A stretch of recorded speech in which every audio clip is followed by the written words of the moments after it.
Je vous redonne mon écran. Ce qui ne change pas non plus par rapport aux autres fois, c'est que les webinaires montagne zéro déchet sont en alternance avec le flocon, donc toutes les 2 semaines. D'habitude, c'est le jeudi. En fait, comme on a l'Éductour demain, on l'a décalé à aujourd'hui.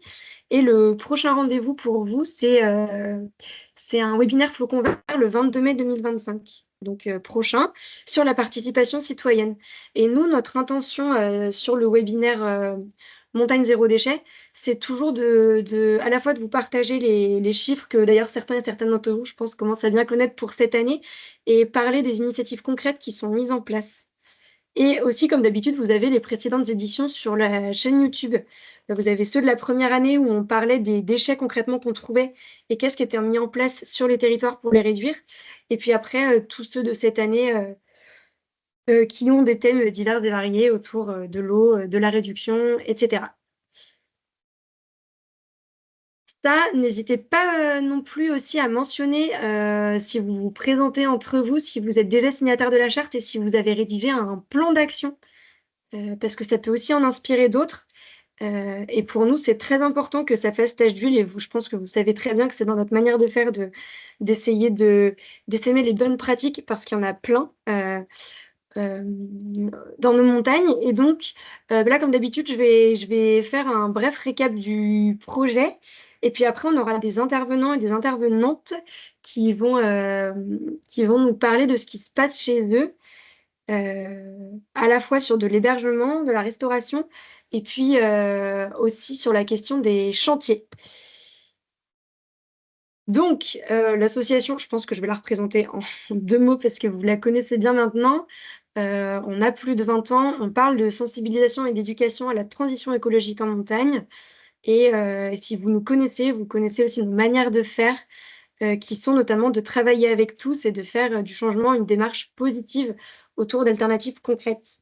Ça, c'est les 3 projets qu'on porte, et je pense que si vous êtes, en tout cas en station, vous connaissez plus le Flocon Vert et Montagne Zéro Déchet. L'éducation et la sensibilisation, c'est un projet qui se voit peut-être moins des stations de ski, mais qui est très présent à Chambéry. Et le lien avec le flocon, parce qu'on essaye de bien montrer que nos projets sont transverses et qu'on se parle entre nous, et que l'idée, c'est d'avoir un accompagnement le plus global possible et une vision vraiment globale. C'est que les déchets sont à la fois présents sur un sujet de sensibilisation aux déchets et aux déchets sauvages, parce que c'est bien ce qui nous intéresse, nous. Et puis après, sur la question de la mesure et de la surveillance, etc. Mais donc, les projets sont bien en lien les uns avec les autres, et ils ont amené à cette mobilisation autour d'une montagne vierge de tout déchet sauvage d'ici 2030. Ça, je pense que vous le savez, les ramassages de déchets, c'est l'origine de l'association, en fait, quand elle a été créée en 2001. Et ensuite, ce qui a évolué, c'est qu'il y a d'autres projets qui sont nés, et puis qu'aujourd'hui, on est passé d'un projet de ramassage à un projet de réduction des déchets à la source d'ici 2030, et donc qui comporte beaucoup d'autres actions que simplement organiser des ramassages en station après les saisons de ski, sachant qu'aujourd'hui, c'est une pratique, et je pense que j'en ai vu là dans les participants qui peuvent en témoigner, que les territoires, ils nous attendent plus pour organiser les ramassages. Ils nous appellent pour la caractérisation, pour l'animation, pour pouvoir travailler sur ce qu'on ramasse derrière, mais c'est une pratique qui est quand même bien ancrée et qui aujourd'hui est bien partagée partout. En 2024, donc ça, c'est les chiffres de l'année dernière, on a 82 ramassages avec caractérisation, ce qui est important pour nous, parce que c'est caractérisation exploitable. Donc forcément, il y a plus de ramassage, mais tout ça, c'est ceux sur lesquels on a des données de pollution. Ça nous donne ces 18 tonnes de déchets à ramasser. Ça montre aussi la mobilisation là, des presque 5000 participants. Et le chiffre dont on est fiers, nous, c'est l'autonomisation. On a 50%, donc plus de 40 des ramassages qui sont réalisés sans nous, sur le diagnostic de pollution et la caractérisation, et où on a un retour avec des chiffres exploitables, tant en volume qu'en poids ou qu'en déchets indicateurs. Donc c'est ce qui nous permet après de nous travailler les plans de réduction et les expérimentations qu'on verra en deuxième partie de ce webinaire. Alors, c'est aussi le même chiffre que l'an dernier. Donc, ça veut aussi dire qu'il y a un enjeu sur la formation sur ce projet, Et je pense, vous le savez, certains le voient, qu'on organise des formations à la caractérisation sur les territoires. Et donc nous, c'est aussi un indicateur qui nous permet de dire, eh ben, est-ce que, il faut qu'on aille plus là-bas ou là-bas pour former? Est-ce que les territoires ont encore besoin d'assistance sur ce sujet?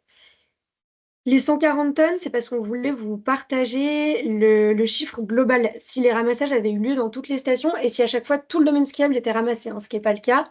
C'est une extrapolation qui part, d'hypothèses qui s'affichent là, hem, qui donne un ordre de grandeur, en fait. Plus que le chiffre exact, ce qu'on veut montrer, c'est que, la pollution à échelle montagne, elle est conséquente, et à la fois c'est un nombre fini. On n'est pas dans des milliards de milliards de milliards, donc on peut avoir une action dessus, une réduction effective. Et ceux qui nous suivent depuis un moment le savent, c'est ce qu'on répète tout le temps, qu'on a les moyens, dans le milieu montagne, qu'on a les connaissances, qu'on a la force économique et aujourd'hui, on sait ce qu'on trouve et que c'est réductible. Et on a aussi cette responsabilité-là d'être un territoire vierge de tout déchet pour purifier le cycle de l'eau qui arrive, en tout cas qui se poursuit après nous. Et donc, c'est pour ça qu'on s'est tous et toutes mobilisés. Et j'entends, le milieu montagne, hein, pas juste Mountain Riders, parce qu'aujourd'hui, c'est un projet qui est porté par les filières économiques et institutionnelles, des territoires. Donc on n'est plus seul à porter ce projet et donc ces résultats, c'est aussi les vôtres, en fait. C'est nous qui les faisons parce qu'on récolte les chiffres, on fait le traitement statistique et on centralise les plans d'action, les signatures de charte, on porte opérationnellement le projet, mais c'est, en réalité le milieu montagne, qui le porte et donc ces résultats sont aussi bien les vôtres que les nôtres. Ce qu'on a vu cette année, c'est que du coup, on n'a pas la réduction effective des 10 qu'on voulait, on est même en augmentation, ce qui montre qu'il y a encore des efforts à faire parce qu'en plus, on voit que les territoires sur lesquels il y a eu des gros efforts, on voit de la réduction déjà. Et on voit aussi que ces 3,3 ils sont aussi d'augmentation portés par des secteurs assez stratégiques et notamment, tout ce qui touche à l'aménagement et aux chantiers, qui sont des secteurs qui génèrent des déchets volumineux et donc très lourds et qui forcément, font éclater la balance, statistiquement, ça nous fait des points très, disparates sur la distribution. Donc, on affiche cette tendance parce qu'on s'est engagé à monitorer l'objectif comme ça, mais évidemment, vous vous doutez que c'est beaucoup plus hétérogène que ça, en fonction des filières et des territoires. Ça s'illustre sur le graphique suivant. On a les proportions, donc les plus grosses familles de déchets qui s'affichent. Toujours pareil, le plastique, le métal, le bois et le non caractérisé, qui sont, beaucoup des déchets, de chantier, qui est déchets pro, donc chantier, aménagement, chalet, restauration et cetera. Et qui démonte l'idée, s'il faut encore la démonter, selon laquelle, les touristes, sont les plus gros pollueurs. Et donc, ça nous amène au constat suivant qui est qu'on travaille à la fois sur la sensibilisation des pratiquants, parce qu'on a quand même une partie là-dedans, et vous allez le voir après avec les déchets indicateurs, qui sont de la responsabilité du pratiquant, à la fois, sur, le sujet des emballages et du textile et autres, et à la fois qu'on a une, responsabilité en tant que milieu économique et institutionnel, pardon, de la montagne. Et donc ça, après, ça se travaille, avec l'équipe de caractérisation qu'on met à dispo, avec les formations, avec les webinaires, avec les signatures de chartes, les plans d'action et surtout, ce qu'on en fait de ces plans d'action et ce qu'on met dedans et les expérimentations. Et encore une fois, je suis très heureuse d'accueillir les intervenants et intervenantes qui vont, prendre la parole tout à l'heure parce qu'ils vont bien illustrer cette partie-là. Et donc, ces déchets indicateurs dont je parlais, et qui s'affichent là, alors encore une fois, pour ceux qui avaient vu le bilan de l'an dernier, c'est pas très différent en termes de répartition. Le mégot, qui est à la fois le moins visible parfois, sur les ramassages parce que c'est pas volumineux, que ça prend pas de place, que c'est pas lourd. Vous connaissez, je crois, l'impact, c'est 500 litres d'eau, un mégot qui est pollué ou 1 mètre cube de neige, donc c'est assez conséquent. Hem Les emballages alimentaires qu'on a regroupés, donc en fait, ça comprend, papier et plastique. Les fragments de plastique dur qui sont non identifiés, donc ça peut être typiquement des jalons de piste cassés ou des pièces, je sais pas, de filets ou de vraiment liés au domaine skiable, comme ça peut être des fragments d'objets perdus qui sont, laissés là et qui sont cassés. Donc c'est assez, indéfinissable pour le coup. Les feux d'artifice, ça, c'est très localisé, mais donc c'est lié aux activités en tout cas de festives des territoires. Et puis après, on a tout un paquet de déchets, de construction, et puis les classiques, mouchoirs, bouteilles plastiques, capsules, pardon, et les canettes. Et puis qu'on peut séparer en déchets pro ou pratiquants. Bon, le plastique dur, par exemple, même si on ne sait pas trop. Et c'est ce qui montre aussi que la caractérisation, c'est quelque chose de fastidieux, de pouvoir identifier tous ces objets et tous ces éléments. Et d'ailleurs, on a des remontées sur les territoires que c'est pas toujours facile à mettre en place quand on a un gros volume de déchets ou de personnes. Et c'est pour ça que nous, on est là et qu'on se déplace aussi pour faciliter ce processus-là. Mais l'idée, c'est qu'à terme, on n'ait plus de déchets à ramasser et donc plus de caractérisation à faire. Et qu'on ne fasse plus que des randos pour identifier des fleurs et des papillons. Ça, donc ça a donné naissance à la charte dont je vous parlais tout à l'heure, parce que l'idée, c'était de structurer et de plus être dans du ramassage curatif à chaque printemps. Et donc, on a ficelé cette charte et qui ensuite a permis d'en découler des plans d'action et qui fédère en fait. Disons qu'il y a un volet opérationnel où signer la charte, ça amène à construire un plan d'action ou co-construire en fonction des territoires. Et il y en a dans l'auditoire qui ont travaillé en collectif aussi sur leur territoire. Donc, il y a parlé d'action de réduction. Et de l'autre côté, ça a aussi un aspect moins opérationnel, mais plus fédérateur au niveau politique. Et du coup, ce projet, il montre qu'on peut mettre autour de la table plein d'acteurs et d'actrices sur un objectif commun. Et donc, il est porté à échelle montagne.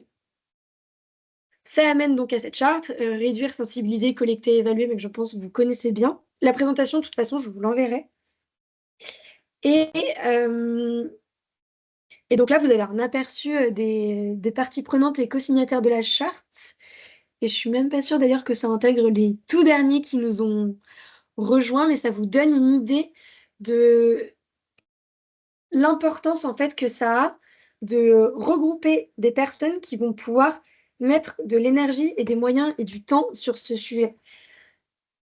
Ça, c'est aussi pour vous montrer cette slide que, au-delà des filières traditionnelles, on va dire, et bien connues et bien installées, filières de la montagne, des fédés de ski, du syndicat des moniteurs, de DSF, des comités ou autres institutionnels et territoires, ou même privés, on a aussi des acteurs et des actrices qui ne sont pas spécialement du milieu de la montagne, typiquement Fleuve sans plastique, et le ministère et la région sud. Et en fait, c'est des actions qui se complètent. Donc, ce qu'on fait nous tous ensemble à échelle montagne, c'est fait aussi sur les fleuves. On a aussi une charte qui est portée par la région sud et qui concerne les plages et la pollution plastique. Et donc, c'est pour montrer que déjà, notre action à nous, elle rassemble sur nos territoires, mais qu'en plus, elle n'est pas isolée et elle s'imbrique dans des logiques à plus grande échelle, en tout cas en France. Maintenant, et je vais pas tarder d'arrêter de parler parce que ça va être l'heure aux intervenants et intervenantes de prendre la parole. Il faut quand même retenir que, malgré toute cette fédération et cette mobilisation autour de la charte, et d'ailleurs ça s'est encore illustré le 20 mars dernier aux Arcs, quand on a fait les rencontres nationales montagne zéro déchet sauvage en 2030, on a besoin de passer à la réduction. Et donc, on a besoin d'expérimentations concrètes, on a besoin qu'il y ait des choses qui soient tentées, essayées sur les territoires pour réduire le plastique, les bouteilles, le métal, le bois, etc.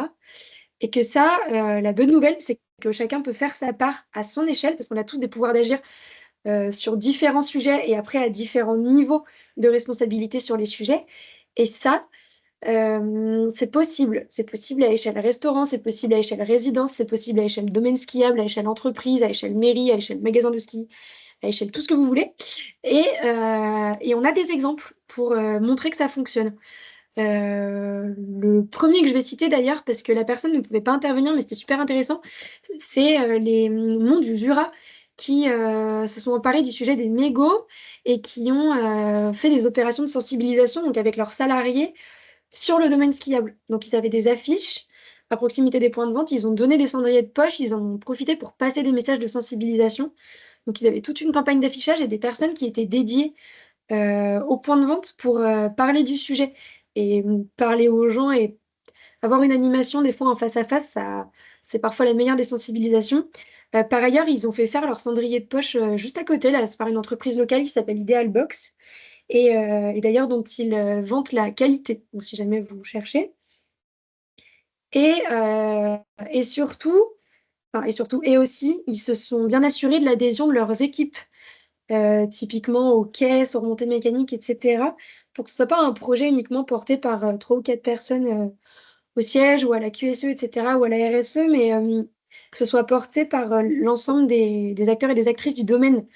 Et ça, c'est parfois un des freins sur certains territoires de bah, moi, j'ai envie de porter le sujet sur le plastique, les mégots, etc., mais je me sens un peu seule sur mon territoire à porter le sujet.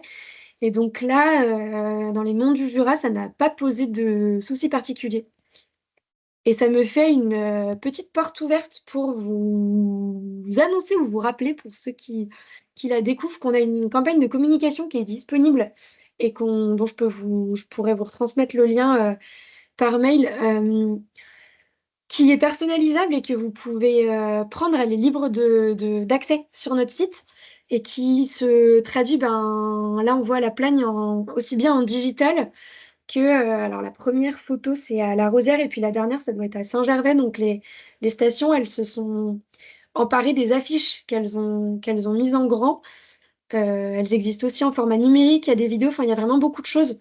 Donc parfois, si vous voulez avoir ces messages de sensibilisation et que vous n'avez pas le temps ou l'énergie ou les idées pour les porter, on en a une toute prête sur laquelle pour l'instant on a des bons retours. Et voilà, et qui est un peu humoristique pour les personnes qui y sont sensibles. Et donc maintenant, je n'ai rien oublié, ça va être le moment de passer la parole. Alors on a 3 personnes qui vont se succéder aujourd'hui. On a Anne-Sophie Marguerite qui va prendre la parole pour un restaurant de La Rosière, le Paradis. On aura juste après Stéphane Longchamp qui nous parlera de ce qui se passe à Tignes. Et puis Angélique Lafont des résidences Goélia. N'hésitez pas à leur poser des questions à la fin de leur intervention. On a le temps, là, jusqu'à 15h30, largement, de poser des questions juste après que Anne-Sophie, par exemple, ait fini de parler. Vous n'êtes pas obligé d'attendre la fin des 3 interventions. On peut attendre juste que la personne qui parle ait terminé et puis poser vos questions. C'est vraiment le moment, si vous avez des questions même très concrètes de mise en œuvre, de financement, de freins, etc., c'est un moment qui est pour vous. Voilà. Merci beaucoup pour votre attention jusque-là, en tout cas. N'hésitez pas même à poser vos questions dans le chat parce qu'on le regarde en même temps. Et Anne-Sophie, je vais pouvoir te laisser la parole. Je ne sais pas Oui, si ton micro est ouvert. Ah bah trop bien. Moi, je t'entends. c'est bon, je l'avais coupé. Je partage du coup ma présentation, c'est pas dans ton diapo. Ouais, j'arrête le partage de mon côté. Et ben, je pense que Elodie a déjà tout verré. Est-ce que tu sais si tu as les droits? Vous Ah, allez me c'est dire si parfait. vous voyez C'est mon écran. génial. C'est parfait. Ok. Du coup, bonjour tout le monde. Moi, je suis responsable sécurité environnement pour le domaine skiable de La Rosière. Et donc, dans le domaine skiable, on a également la gestion d'un golf.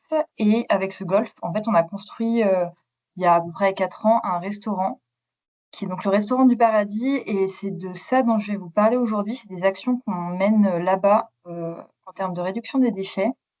Donc, pour vous présenter déjà le contexte du golf, en fait, c'est un restaurant. Donc, comme je dis, c'est assez important d'avoir en tête qu'il est lié au golf, surtout sur la partie estivale, qui a été construit en 2020-2021. Donc, forcément, c'est récent et ça a été plus simple de mettre en place des actions dès la construction. En termes de dimension, on peut accueillir à l'intérieur 110 couverts, donc 20 dans une mezzanine. Donc, vous voyez sur la photo du bas, le petit balcon, c'est ce qu'on appelle la mezzanine. Il y a donc 20 couverts là-bas et une salle multifonction avec vidéoprojecteur où on a 14 couverts. Et ensuite, sur la terrasse, on a en général 150 couverts et on peut monter jusqu'à 200. Et ça représente à peu près 20 salariés sur la saison d'hiver. Donc voilà, ça c'est pour la présentation du restaurant. Alors là, j'ai sauté une diapo. Donc, je voulais vous parler dans un premier temps des bonnes pratiques qu'on a mis en place donc, dès la construction du restaurant. Donc, il y a trois actions phares, on va dire. La première, c'est le compost. Donc on a, 4, gros bacs de compost sous la terrasse. Donc c'est en extérieur, mais c'est un peu en sous-sol, on va dire. Et donc tous les déchets qui sont issus de la préparation sont compostés. Donc je précise bien issus de la préparation et pas, les déchets alimentaires après le repas, ça on trie pas. Mais, sur, la préparation, on composte ces déchets-là et en fait, à l'issue de ça, Il y a quelqu'un qui doit avoir un micro ouvert, je pense. ouais, je savais pas s'il y avait Hésitez. une question, si j'entendais pas 2 fois Non, mon non, nom. c'est un micro qui devait être activé. OK, et donc ouais, le compost, en fait, on l'utilise sur le golf l'été. Donc ça, c'est super pratique. Donc une fois que le compost, il a maturé, en fait, ça permet d'être réutilisé l'été et ça nous fait de l'engrais. Ensuite sur, les bouteilles en plastique, en fait, on en a plus au restaurant. Enfin, on en a jamais eu finalement, parce qu'on utilise un système de microfiltration qui s'appelle, Aquachiara. C'est un système qui est assez coûteux, mais c'est vrai que finalement, en termes d'environnement, derrière, c'est vraiment génial. En fait, ça permet de filtrer l'eau, donc l'eau du robinet et ça nous permet de faire de l'eau plate et de l'eau gazeuse et du coup, on a des bouteilles, floquées, du restaurant du paradis, donc qui en plus sont super jolies et sur, les tables, il y a que ces bouteilles-là. Il y a plus du tout de plastique et bah, il y a pas de transport, ça limite aussi la manutention, enfin plein de choses et donc aussi les déchets qui doivent être transportés quand on a un restaurant d'altitude. Donc c'est vraiment génial sur pas mal d'aspects et c'est assez apprécié. Et le dernier point, qui est vraiment caractéristique, dès la mise en place, c'est donc j'ai pas forcément précisé, mais on a une partie snack et donc sur toute la partie snack, on n'a pas du tout de déchets, enfin d'assiettes en plastique ou de vaisselle jetable. C'est de la vaisselle, émaillée, donc c'est la vaisselle que vous avez sur la photo, que j'ai là sur la présentation. Donc c'est, incassable. Alors bon, je pense que c'est quand même cassable, mais en tout cas, c'est quand même très résistant globalement et en plus, c'est joli et ça marche très bien et c'est lavable et donc forcément réutilisable et cetera. Donc ça évite tout ce qui est jetable sur la partie snack. Maintenant, je voulais parler plus des actions qu'on a mis en place donc suite à la signature de la charte, montagne zéro déchet. Donc, on l'a signée ce début d'année. Alors il y a des actions qu'on avait déjà en place et il y a des choses qu'on va plus pérenniser ou remettre en place. Mais du coup, voilà, c'est tout frais la signature. Ça a été fait ce début d'année en février, il me semble. Donc, une des premières actions, ça concerne les mignardises donc, qu'on met avec le café. Avant, on avait des petits biscuits avec, emballage, hein, comme, on voit souvent et maintenant, ce qu'on fait donc l'hiver, c'est qu'il y a un pâtissier qui fait des meringues maison et en fait, ça lui permet en plus, d'utiliser les blancs d'œufs parce que souvent il en reste et c'est quelque chose qui est perdu. Donc ça permet déjà de pas avoir de pertes et puis en plus, c'est très apprécié des clients et l'été en revanche, il y a pas autant de salariés et donc il y a pas de pâtissier en l'occurrence et ce qu'on s'était dit pour, l'été prochain, c'est tout simplement qu'on n'allait pas en mettre, parce que voilà, des fois on peut prendre un café, on n'a pas forcément quelque chose à côté et ça permet de supprimer le déchet, quoi. Ensuite, concernant les condiments, donc ketchup, moutarde, mayonnaise, les condiments, ils sont servis dans des petits ramequins, donc on en voyait d'ailleurs sur la photo, d'avant. Si c'est un repas qui nécessite, qu'il y en ait, par exemple, burger, frites, on en donne systématiquement, mais sinon c'est sur demande et du coup, c'est dans des gros bidons. La mayonnaise, elle est faite maison et le reste, c'est acheté en gros et du coup, ça pareil, ça supprime, le petit emballage, de ketchup ou moutarde. Les capsules des boissons, donc ça c'est, je pense que c'est dans beaucoup de restaurants que c'est le cas, mais comme c'est dans la charte, je l'ai reprécisé. Tout ce qui est capsules, c'est évidemment récupéré au moment du service. Ça évite que ça se perde, que ça s'envole, en particulier sur les terrasses, mais voilà, c'est systématiquement récupéré. Ensuite pour les gourdes, on a des gourdes à la vente et surtout quelque chose qu'on a acté, c'est qu'on remplissait systématiquement les gourdes des clients. Quand je dis des clients, c'est justement pas forcément les clients, parce que des fois, il y a des personnes qui ne consomment pas, qui entrent et qui demandent de l'eau. Donc ça, c'est plus vrai l'été que l'hiver. Mais mais voilà, on remplit systématiquement, les gourdes des personnes qui le demandent. On force pas la vente. Hem Et le dernier point que j'ai mis, c'est donc le Adopt un Spot qu'on est en train de mettre en place, mais qui aura lieu donc le 18 juin prochain. Et donc là, on va faire un ramassage autour du restaurant, tout en incluant le golf. Et en fait, au niveau du golf, on a une zone pique-nique l'hiver, parce que forcément le golf n'est pas exploité l'hiver. Et cette zone pique-nique qui a lieu l'hiver, bah, on considère que c'est toute une zone où il y a potentiellement pas mal de déchets. Donc on va faire un Adopt un Spot sur cette zone-là. Et le dernier point dont je voulais vous parler, c'était plutôt là la partie plan d'action, dans les actions qui nous restent à mener, sur lesquelles on travaille. On n'a pas forcément toujours des solutions. Donc dans un premier temps, concernant toujours les petits emballages, on a les sucrètes. Ça pour le coup, c'est un déchet qu'on n'a pas supprimé encore.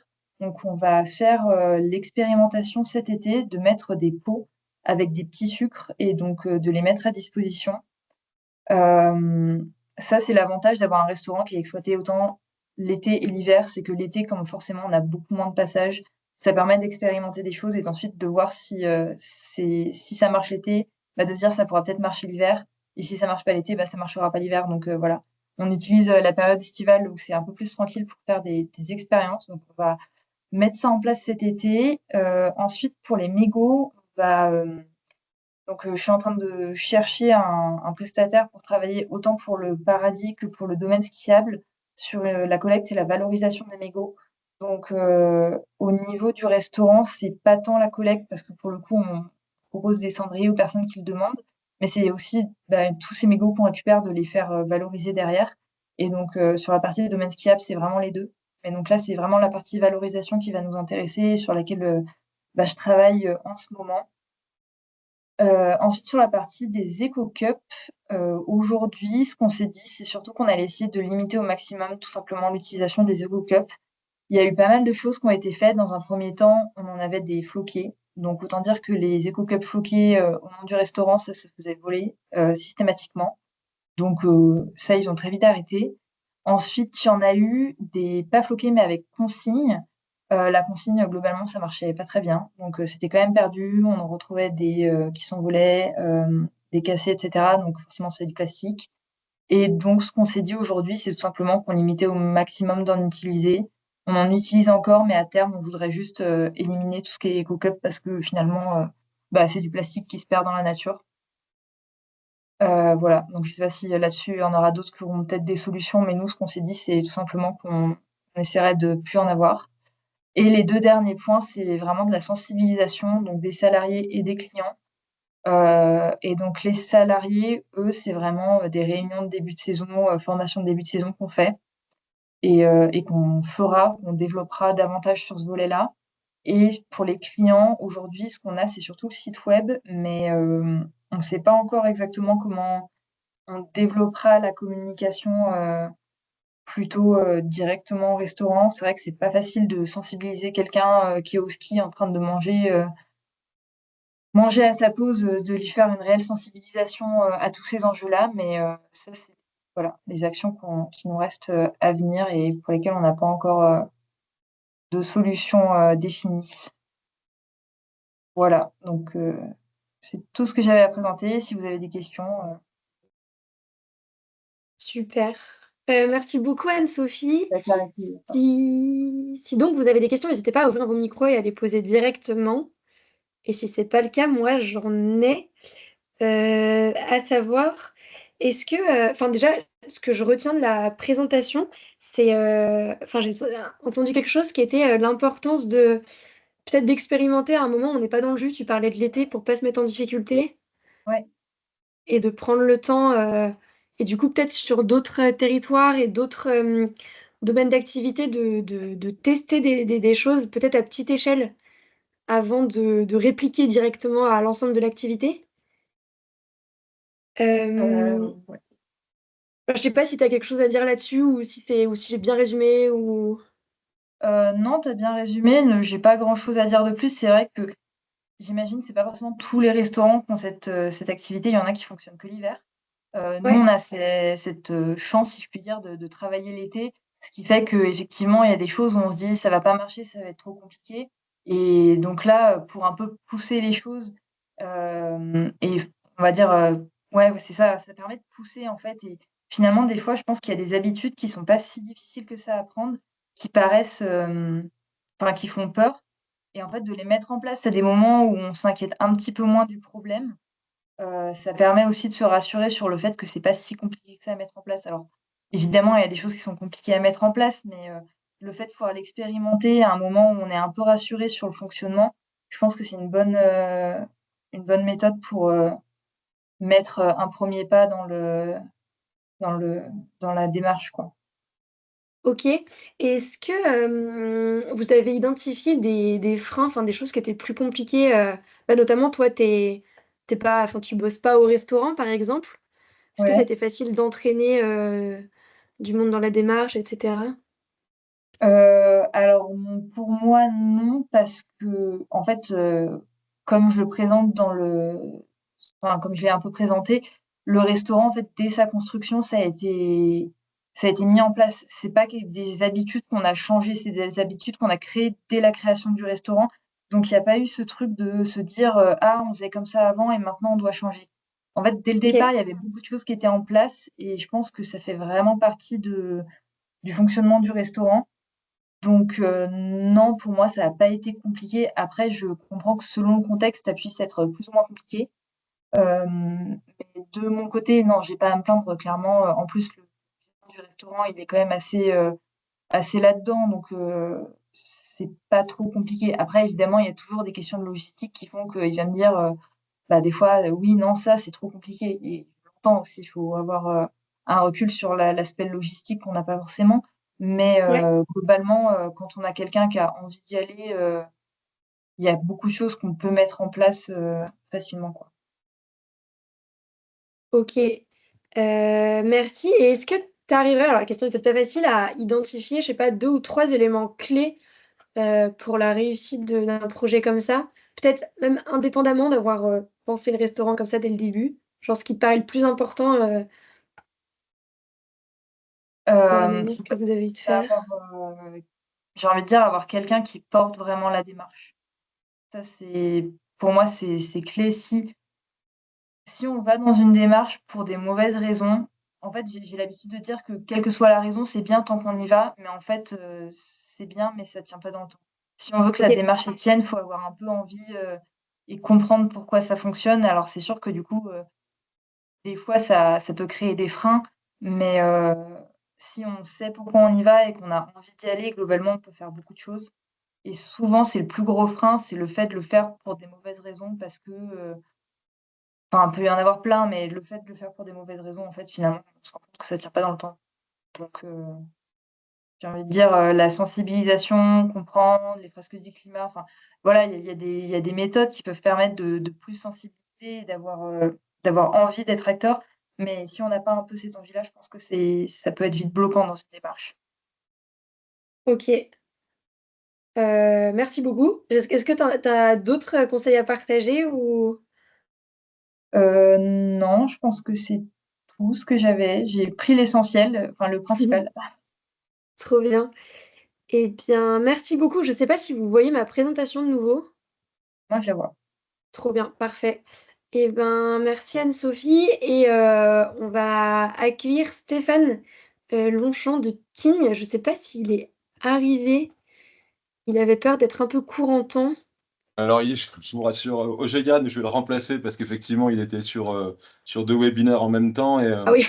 donc, moi, je suis le mauvais petit élève hein, parce qu'en fait, finalement, j'ai pas préparé grand-chose, hein. Il m'a refilé un petit peu le bébé, mais du coup, bon, j'ai eu le temps de voir la présentation depuis le début. Puis, j'ai envie de vous dire qu'on a quand même l'habitude de travailler avec donc Mountain Rider. Effectivement, on est labellisé Flocon Vert. Je pense que Margot, tu dois connaître Laura Isabelle, non? Oui, ouais, ouais, on on se croise, régulièrement. Bon, bah, Ouais, du coup, ouais. moi aussi, donc on est, nous, alors moi, je suis sur la direction des services techniques avec Stéphane, qui est le OK. directeur des services techniques, Ouais. sur Tignes. Et puis, du coup, ben, forcément, avec le personnel de la voirie, on est forcément sensibilisé depuis des années à tous ces sujets de déchets et de ramassage. Donc, forcément, ça nous incombe et on voit que les choses, elles s'améliorent d'année en année. J'avais envie de dire que effectivement, les journées de ramassage, elles se sont multipliées hein, avec les kits de caractérisation et il y a même des journées de ramassage sur le glacier avec des guides de haute montagne chez nous, parce qu'on est quand même dans un milieu de haute altitude. Ouais, plus des accompagnateurs, hein, donc on essaye de mettre tout le monde. J'écoutais aussi ce que disait Anne-Sophie, parce qu'il y a des choses qui peuvent être intéressantes, donc ça serait sympa aussi de pouvoir échanger, parce qu'on a pris un petit peu d'avance sur certaines choses. Le côté adopte un spot, effectivement, on a aussi l'habitude depuis 2 ans de faire ça. Si j'ai bien compris, on choisit des établissements et on prend le même nombre de personnes chaque année, et c'est on ça. vient ramasser avec le même nombre de personnes pour savoir si le volume de déchets a évolué. Ouais, puis ça Tu me permet coupes, hein, d'avoir Margot, un oui, si je c'est dis une ça bêtise. et si c'est disons comme le périmètre est plus restreint qu'un ramassage d'envergure, ça permet d'avoir une analyse plus fine et souvent qui est liée à des lieux, stratégiques. Restaurants, gare d'arrivée d'un télésiège et cetera et moi, Stéphane m'avait surtout parlé et c'était ça que j'avais en tête, de la charte que vous avez, pour limiter les déchets de chantier. Je suis prêt. I qui est portée par la mairie. C'est Stéphane qui vient d'arriver? Je sais pas si Stéphane est là. Il y a quelqu'un qui a dit: «Je suis prêt». Ah, c'est moi, c'est moi, c'est moi. Ah oui, C'est moi. Oui, pardon. oui, parce que effectivement. Alors en fait, sur la voirie, effectivement, dès qu'on a des chantiers, ils sont plutôt multiples, hein, sur les stations comme Tignes. Donc dès qu'on Ouais, a des chantiers, effectivement, on est sur les autorisations de voirie, hein, on est sur le cadrage des chantiers, les plans de circulation. Et sur les plans d'installation de chantier, les pics, pour ceux qui connaissent, hein, c'est un petit peu du jargon. Mais dans l'idée, effectivement, depuis cette année, on a mis en place une charte des chantiers propres qu'on leur fait signer en même temps que les autorisations de voirie et qui leur impose plusieurs choses. Alors, je vous la ferai passer, hein, Margot, je la ferai passer, tu pourras trop bien. la remettre si tu veux, du coup, comme je suis arrivé qu'au dernier moment. Mais en gros, cette charte, elle a vocation à sensibiliser tous les acteurs d'une construction ou d'un chantier au respect de l'environnement et elle a pour objectif de faire prendre un maximum de dispositifs aux différents intervenants pour limiter les impacts des chantiers sur l'usager et sur l'environnement. Alors, on sait qu'on est sur des grosses phases de chantier, c'est plutôt des gros encombrants, en fait, hein, on a envie de dire. C'est aussi OK. des choses à limiter pour les week-ends quand ils s'en vont et selon les conditions climatiques, les intempéries, on peut vite se retrouver avec des bennes qui sont ouvertes, des déchets qui volent et le reste. Donc ça nous semblait important de les cadrer à ce niveau-là et de leur faire signer une charte. Donc elle comporte plusieurs choses, hein. Donc sur l'installation du chantier, il y a le plan d'installation du chantier, il y a l'organisation des livraisons, le stationnement du personnel du chantier, le repli du chantier, la protection de l'environnement, hein. On a rajouté tout un laïus dessus sur la pollution de l'eau et du sol, l'utilisation des ressources, la limitation des nuisances et le traitement et la gestion des déchets. Donc, et la OK. sauvegarde des arbres végétaux qui sont plutôt rares chez nous en altitude, où avec notre troisième fleur, on fait plutôt attention à tout ce qui est végétal. Donc voilà, puis après, il y a toute une information, une sensibilisation et une prévention qui se fait auprès des usagers, des riverains et puis de notre population touristique. Mais ça, je te la ferai passer, Margot. Ouais, trop bien et est-ce que enfin, là, du coup, il est très très tôt, du coup, c'est 2025, mais vous avez déjà vu des résultats ou pas? Alors, elle était en gestation depuis quelques années. Elle a été vraiment mise en place là depuis le début d'année parce que là, on est vraiment sur la période des autorisations de voirie et donc les résultats. Alors, on n'a pas attendu de faire signer une charte pour pouvoir cadrer les Ouais, chantiers. Hein, clairement, on n'a jamais laissé faire les choses, mais là, ça permettait de passer un engagement avec les intervenants et les entreprises qui étaient sur place, tout simplement. ouais Donc, le vrai résultat, on l'aura vraiment à la fin de l'été et juste avant l'hiver prochain. et du coup, c'est quelque chose qui a été bien accueilli dans enfin, il y a pas de Au niveau des réticence en intervenants face, et des chantiers, ouais, oh bah oui, oui, je pense qu'il n'y a même pas eu. Comme on donne les deux autorisations de voirie et qu'ils ont besoin de nous, en fait, ils nous la signent ouais, volontiers. Pour eux, c'est tout de suite. Ils ont tellement besoin d'arriver et de travailler vite à la fermeture de la station. On a dû faire signer une dizaine d'autorisations là La station ferme le 4 et on va autoriser les chantiers à démarrer le 5. Donc s'ils veulent démarrer en temps et en heure et finir en temps et en heure avant le mois de décembre, effectivement, ils ont plutôt intérêt à la signer. Mais elle est plutôt bien accueillie, oui. OK. Ah mais du coup, ça, moi, je trouve ça fort au sens où ça on se dit pas, là, directement quand nous on ramasse, les déchets, on se dit pas: «Bon, bah, sur les chantiers, ceux qui ont du pouvoir d'agir et qui peuvent, faire avancer les choses, c'est les mairies». On pense pas tout de suite à ça, on va penser à, bah, à aller voir, directement et d'ailleurs on travaille, nous, avec les acteurs et les actrices des chantiers et les aménageurs en montagne et en fait, Ouais. quand j'ai appris ça, je me suis dit: «Mais en fait, effectivement, les mairies, c'est les premières à autoriser les chantiers». Donc en fait, elles ont ce pouvoir de, bah, de contrainte, en fait, enfin, que vous avez pris mais Alors ouais, mais du coup, j'avais pas l'impression. Alors, je pensais que c'était important pour nous parce que je pense pas qu'on soit les pionniers hein, dans cette charte hein, de chantier prof. Je pense que ça existe depuis très longtemps. Ça nous semblait important de le faire sur Tignes pour plein de raisons, mais je j'ai jamais pensé que ça pouvait être une contrainte pour eux parce que, comme je te le disais tout à l'heure, effectivement, on a plutôt l'habitude quand même de cadrer nos chantiers. Alors, il y a souvent Oui, des débordements parce que ça dépend des intervenants et des entreprises. Mais ouais. pour le coup, est-ce que ça va changer quelque chose s'ils s'engagent à signer un bout de papier? Je ne sais pas, on le saura très vite, mais en tout cas, ça ne nous empêche pas d'avoir un œil, nous. Parce qu'il faut savoir que quand un chantier est pas bien nettoyé et qu'il y a des problèmes et que c'est pas, ils n'ont pas pris toute la sécurité pour le week-end si jamais on a de la neige, bah, c'est la mairie et c'est les employés communaux qui ramassent. Donc, nous, on a toujours été Bah oui, sensibilisés à ça. Et pour le coup, ça me paraissait intéressant enfin, ce qui est très intéressant dans cette charte, c'est que c'est en fait un relais de nos réunions de chantier. Quand nous, on va en réunion de chantier une fois par semaine, on sait très bien avec la météo qui nous annonce qu'on peut leur redonner une petite piqûre de rappel pour leur dire, voilà, bâchez vos bennes et faire respecter un petit peu tout ça. Donc, en fait, c'est un suivi. Je pense que si c'est pas suivi à longueur de semaine, il pourrait y avoir un petit peu de laisser-aller. c'est vrai. Et à la fois, l'acter, tu vois, enfin, moi, je trouve que ça responsabilise, ça dit: «Bah, voilà, en fait, vous l'avez signé ce papier», donc ça Oui, donne oui, du complètement. Oui, poids. oui, complètement. Puis après, ben, on a quand même notre mot à dire sur les installations sur le domaine public. Donc, Ouais, même si c'est des chantiers privés, ils ont toujours un petit peu besoin de la mairie. Donc ça peut très bien cadrer aussi des horaires, hein, les travails du week-end, parce qu'on peut parler aussi de nuisance sonore et le reste, hein, ça englobe plein de ouais. choses. Donc, je te la ferai passer, Margot, pour que tu puisses te donner une idée. Et je pense que c'est un document qui va évoluer dans le temps. Et c'est quelque chose qu'on peut faire passer aux personnes qui suivent le webinaire? Ouais, Oh bah oui, on n'a rien inventé, hein. Donc oui, oui, je ferai passer le modèle vierge, je te le ferai passer Ouais, et puis tu verras. Après, c'est quelque chose que chacun peut faire évoluer. Et du coup, quand on fait signer cette charte des chantiers propres, je sais pas si vous voyez, hop, on fait tu passer, on pars a fait un petit visuel qui va avec. et là, tu es en train de partager ton écran? Non, je partage ma caméra. On voit sur la caméra. Ah Ouais, ouais, voilà. Non, mais yes. je vous ferai passer le document. Trop bien. Et quand vous l'avez construite, vous vous êtes inspiré de quelque chose ou c'était vos ressentis et vos retours d'expérience à vous? Alors Stéphane pourra en dire un petit peu plus, mais non, je pense que c'est le retour d'expérience. Lui, il a très longtemps travaillé aussi sur des chantiers et qui est depuis un petit moment à la mairie. Et je pense que c'est sur un retour d'expérience de ce qui se passe, des bonnes pratiques ou des mauvaises pratiques. Et puis après, oui, forcément, on est allé voir un petit peu ce qui se fait dans d'autres mairies parce que je vous dis, on n'est pas les premiers là-dessus et ça nous paraissait important de le faire. OK. Je sais pas s'il y a des personnes qui ont des questions, dans les dans les personnes qui nous écoutent. C'est plutôt calme. Moi, j'ai une Et je sais question. parfait. Oui. Est-ce que dans la charte, il est prévu, pas des sanctions, mais un rappel à l'ordre en cas de non-respect avéré d'un des points de la charte? Ah, bah, du coup, il faudrait peut-être autoriser Stéphane, il vient d'arriver, il vient de nous Il rejoindre. est là et je pense qu'il nous entend. Oui, je vous entends. Trop bien. Je suis désolé du retard, vraiment. Il y a pas de souci. Donc Stéphane, je faisais une petite présentation de la charte et puis il y avait donc une question sur les pénalités. Est-ce qu'on avait prévu quelque chose des pénalités si vraiment la charte n'était pas respectée? Voilà. Non, alors aujourd'hui, mais c'est un choix que j'ai présenté aux élus, hein. Sur les autorisations de voirie, aujourd'hui, il y a des communes voisines de chez nous, hein, qui font payer les autorisations de voirie. Voilà, donc c'est du temps pour aller vérifier les métrés, pour encaisser, enfin voilà. Donc moi j'avais proposé aux élus qu'on reste sur quelque chose de gratuit, mais en échange, voilà, on leur demande de respecter cette charte, voilà, des chantiers propres avec tout ce que vous avez dû évoquer. Aujourd'hui, les pénalités, il n'y en a pas.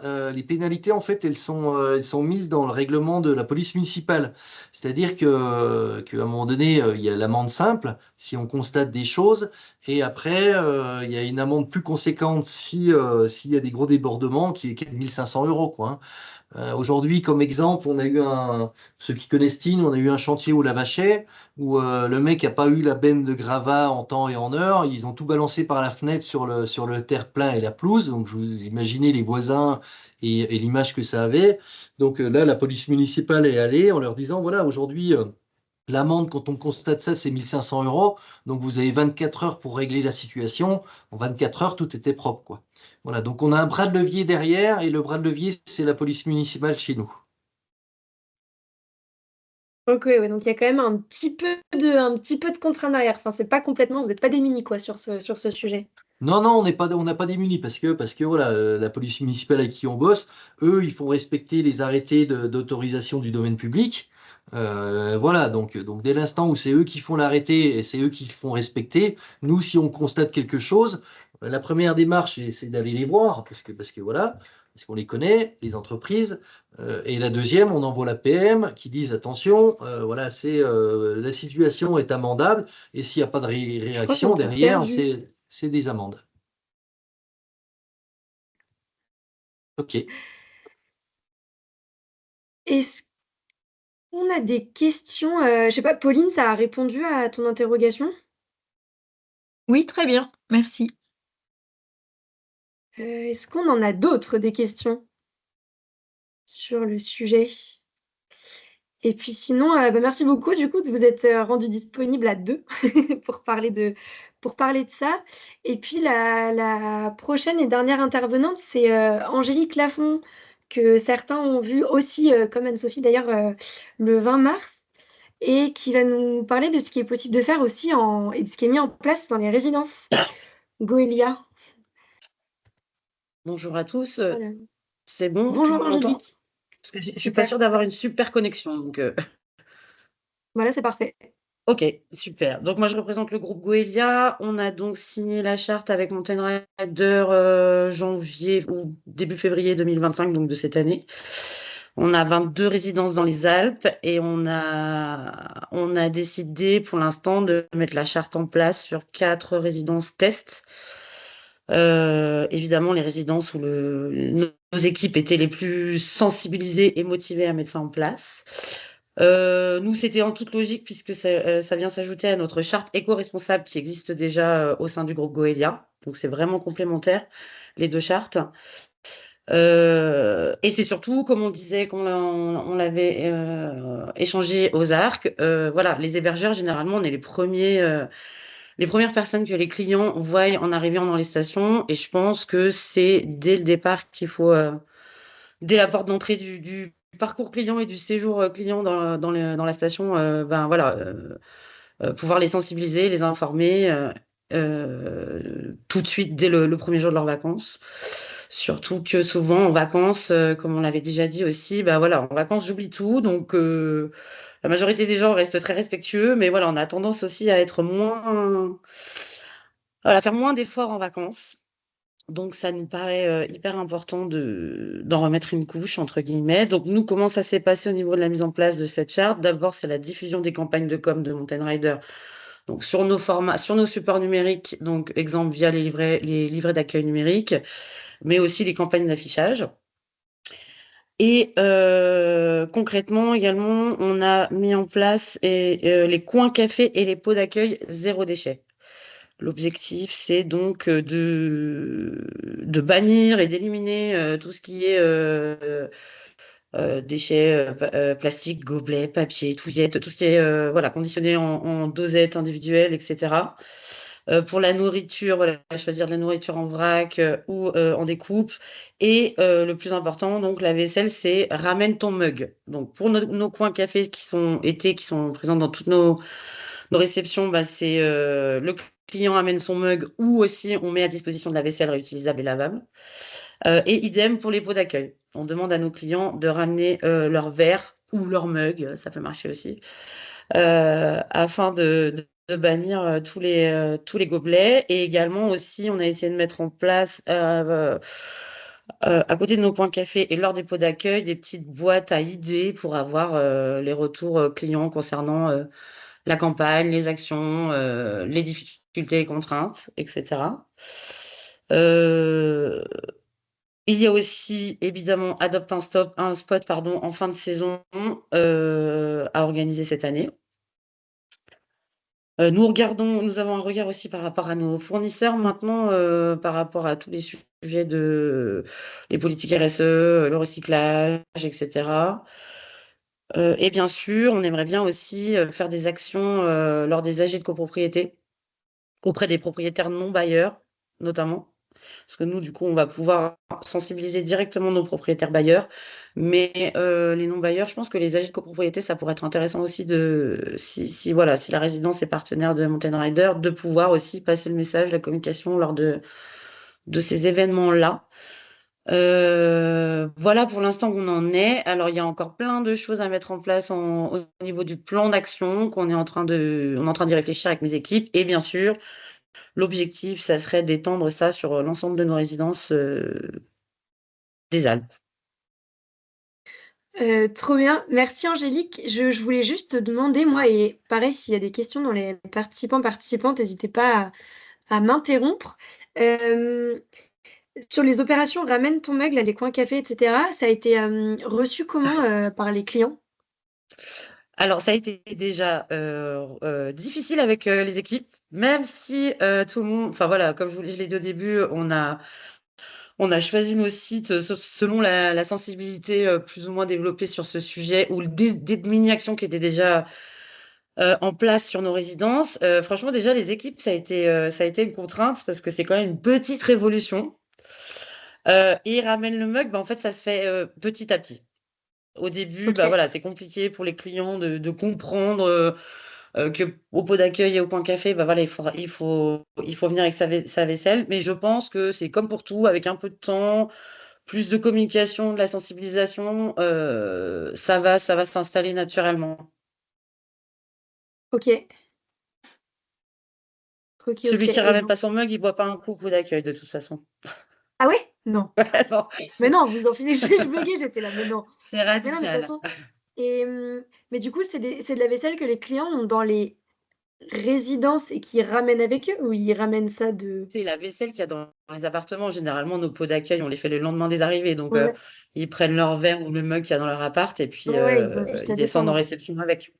Oui, c'est pas non plus le truc le plus compliqué du monde. Ok, Non, c'est juste que les gens sont pas habitués. Donc, encore une fois, c'est quelque ouais. chose qu'il faut, voilà, mettre avec le temps, on devrait y arriver. Et ça fait combien de temps? Et ben ça, on a attaqué vraiment les vacances de février. Ok. Et donc, vous avez déjà le retour quasiment de cette saison-là, quoi. Oui, Et il y en a où mais ça a dans marché l'ensemble, du ça coup, où s'est ils ont plutôt bien arrêté? passé. Ok. Il n'y a pas de résidence où ils ont arrêté complètement parce que ça prenait pas, quoi. Non, non, non. Bah, la consigne et l'objectif, c'était de tenir, quoi. Donc, même si c'était pas facile à mettre en place, c'est pas évident au début, c'était de bon, bah, pas lâcher pour voir Ouais, vraiment et faire le bilan à la fin de la saison et de se dire bon, bah, ça fonctionne, ça fonctionne pas. Comment on pourrait mieux communiquer auprès de nos clients pour qu'ils ramènent leur vaisselle, les sensibiliser plus, etc. Pareil, ce que j'ai oublié de préciser, qu'on a fait ensemble avec Mountain Rider, c'est nos affiches au-dessus des coins café et nos affiches pour les pots d'accueil. Un peu partout dans la résidence, c'est que voilà, on a rajouté aussi le logo et le QR code de l'association pour que les gens puissent le flasher et avoir des infos aussi sur l'association. Donc, ok. Ouais. Ok. donc voilà. Et bah, ça Je fait pense déjà que pas cet été, ça mal. sera, ça sera d'autant plus facile, pardon. Euh, par rapport à la fréquentation ou au type de public? Par rapport aux deux, fréquentation, type de public, et puis plus facile. Enfin, l'été, la clientèle est quand même un peu plus détendue, donc on aura peut-être plus le temps. Ça sera peut-être plus facile, en tout cas, de les sensibiliser sur le sujet. Euh, et par rapport, voilà, à tout ce qui est vaisselle, etc. Pareil, je pense qu'on aura moins de difficultés sur cet été. Ok. À confirmer. Ok, ok. Eh bien, si personne d'autre que moi n'a de questions, parce que je peux tenir encore comme ça très longtemps, euh, il me reste à te remercier beaucoup, Angélique, pour ça. J'espère Avec que plaisir. c'est des... En fait, j'espère que ces témoignages, ça vous donne des idées, ou en tout cas des questions et des inspirations pour le futur. Et pareil, n'hésitez pas à m'interrompre si vous avez des questions. Et puis sinon, bah, je vais clôturer. On a encore du temps de prévu, donc on peut finir maintenant comme on peut finir après des questions s'il y en a qui émergent. je pense que je l'ai déjà dit 150 fois, mais inspirez-vous de ce qui existe déjà.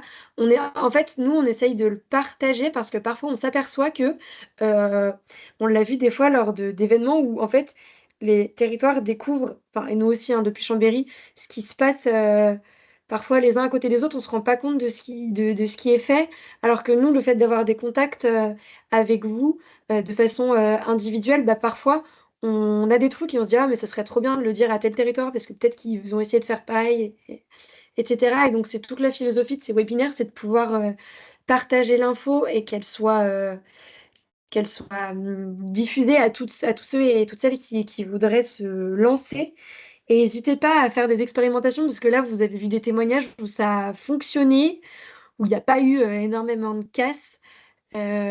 Commencer petit et sans se dire: «Oh là là, c'est impossible, on n'y arrivera pas», mais par des petits trucs, hem, se mettre en réussite, ça encourage aussi à suivre et puis ça fait aussi parfois pour ceux qui se sentent un peu seuls à porter les démarches sur leur territoire, ça fait aussi de pouvoir justifier, dire: «Bah, voilà, on a testé à cette échelle, ça marche, on a tel retour d'expérience» et ça permet aussi d'être plus solide et plus confiant sur ses appuis et parfois de se trouver des alliés qu'on n'aurait pas imaginés. Hem Et n'hésitez pas à nous faire des retours, parce qu'on se nourrit de ça et je disais au début, ce projet, c'est aussi le vôtre, en fait. Montagne zéro déchet, c'est pas juste pour faire plaisir à Mountain Riders et du coup, n'hésitez pas en tout cas, à prendre les devants sur ces sujets et nous, on est dispo, hein. C'est notre temps de travail, c'est notre métier d'être là pour vous et pour vous appuyer sur ces projets.